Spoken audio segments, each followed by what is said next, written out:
मित्रों, स्वागत है आपका हमारे YouTube चैनल धर्मशास्त्र में। तो मित्रों, जैसे कि आप जानते हैं कि हम इस चैनल के माध्यम से धर्म से संबंधित जानकारियाँ लाते रहते हैं।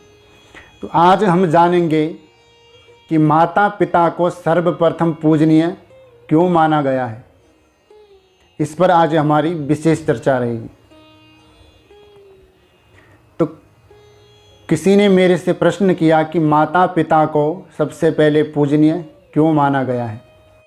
आपने देखा भी होगा, आजकल देखने को मिल रहा है, लोग अपने माँ बाप को शादी के बाद घर से बाहर निकाल देते हैं।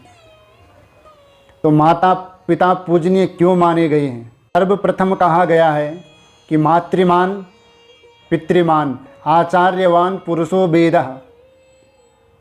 हमारे वेदों में कहा गया है, जब तीन उत्तम शिक्षक मिलते हैं, कौन? बोले माता पिता और आचार्य हो तो मनुष्य ज्ञानवान होता ही होता है।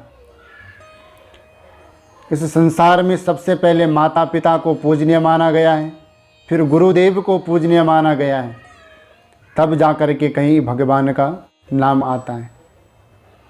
इसलिए इस पृथ्वी पर, इस मृत्युलोक में सर्वप्रथम पूजनीय अपने माता पिता को माना गया है। इसलिए अपने माता पिता की सबसे प्रथम पूजन करना चाहिए। अगर जिसके माता पिता दुखी हैं तो भगवान भी उससे प्रसन्न नहीं रह सकते हैं, उसकी पूजा कभी सफल नहीं होती है। क्योंकि कहा गया है नारी का सम्मान होना चाहिए। कई लोग दूसरे के बहू बेटियों को अपने घर की बहू बनाते हैं और कोई दहेज के लिए उनको मार रहा है। किसी को दहेज का लालच है कि अपने घर से सोना चांदी लाए, धन दौलत जेवर लाए हमें दे, और नहीं तो उसको मार देते हैं। आजकल ये आपको देखने को भी मिलता होगा। तो वेदों में कहा गया है कि यत्र नार्यस्तु पूज्यन्ते रमन्ते तत्र देवताः, और यत्र एतास्तु न पूज्यन्ते सर्वास्तत्र फला क्रियाः। जिस घर में नारी का सम्मान होता है, उसका पूजन होता है, आदर सत्कार होता है, वहाँ देवता वास करते हैं। और जिस घर में नारी का सम्मान नहीं होता है, उसका पूजन आदर सत्कार नहीं होता है, वहाँ देवता भी वास नहीं करते हैं। और वहाँ की जितनी भी उनकी पूजा क्रिया होती है, वो सारी पूजा की क्रिया उनकी निष्फल हो जाती है। उनके घर में फिर देवी देवता भी उनका पूजन स्वीकार नहीं करते हैं। कि नास्ति मातृ समाछाया नास्ति मातृ समागतिः और नास्ति मातृ समात्राणा नास्ति मातृ समाप्रिया। कि माँ के समान कोई छाया नहीं होती है जीवन में, और माँ के समान कोई सहारा भी नहीं होता है जीवन में, और माँ के समान कोई रक्षक भी नहीं होता है, और माँ के समान कोई प्रेम करने वाला भी नहीं होता है। वाल्मीकि रामायण में कहा गया है कि मित्राणि धन धान्यानि प्रजानां सम्मतानि वा, और जननी जन्म भूमिश्च स्वर्गादपि गरीयसी। कि मित्र धन धान्यादि संसार में इसको बहुत मान सम्मान दिया गया है, पर जननी जन्म भूमिश्च स्वर्गादपि गरीयसी।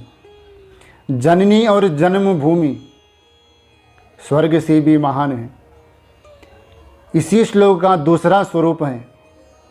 इसमें राम जी लक्ष्मण से कहते हैं कि अपि स्वर्णमयी लंका न मे लक्ष्मण रोचते। कि लक्ष्मण, यद्यपि यह लंका सोने की बनी है, फिर भी इसमें मेरी कोई रुचि नहीं है। क्योंकि जननी जन्म भूमिश्च स्वर्गादपि गरीयसी। जननी और जन्मभूमि स्वर्ग के समान है, इसलिए मुझे इस सोने की लंका से कोई प्रेम नहीं। मुझे ये सोने की लंका नहीं चाहिए। इसीलिए भगवान ने सोने की लंका त्याग दी, क्योंकि जननी जन्मभूमि तो स्वर्ग से महान बताई गई है।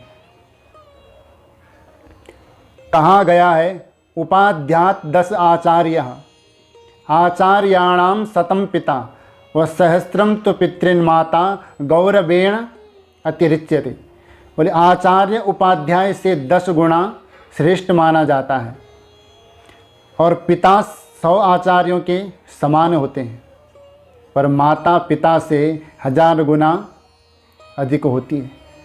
ध्यान रखना है। इसलिए सर्वप्रथम भगवान कौन है पृथ्वी पर? अपने माता पिता, जो लालन पालन करते हैं, उनके सुख दुख में काम आते हैं। इसलिए आज हमने जाना कि माता पिता संसार में सर्व पूजनीय क्यों हैं। तो आज के लिए इतना ही। मुझे विश्वास है आपको हमारे द्वारा दी गई जानकारी ज़रूर पसंद आई होगी। हमारे द्वारा दी गई जानकारी आपको पसंद आए तो हमारे चैनल को सब्सक्राइब करें, शेयर करें, लाइक करें। तब तक के लिए जय जय श्री राधे श्याम।